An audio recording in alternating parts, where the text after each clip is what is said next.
Ready to dive into the fascinating world of creating your very own Retell AI system, an AI that can analyze and retell stories? First, let's brainstorm. You'll need to outline your AI's core functionality, decide what types of stories it will handle. Fiction, news articles, personal narratives. Define how the retellings will be structured.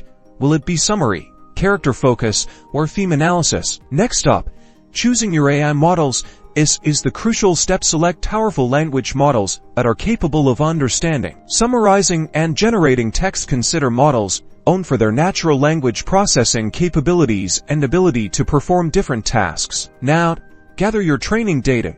You'll need a large dataset of stories. These datasets should be relevant to the topics your AI will cover. Quality over quantity. It's key. Curate your dataset to ensure the models will learn accurately. Now, for the real challenge, programming the conversational logic. This is where you'll build the core of your AI. Design the algorithms that analyze the stories, generate the retellings, and manage the interaction. Ensure you test your AI and refine the model based on your findings. Last but not least, let's build your user interface. This is how users will interact with your AI. Design a user-friendly interface that allows users to input stories and view the retellings. Make it intuitive and easy for users to understand. You've built your own incredible Retell AI.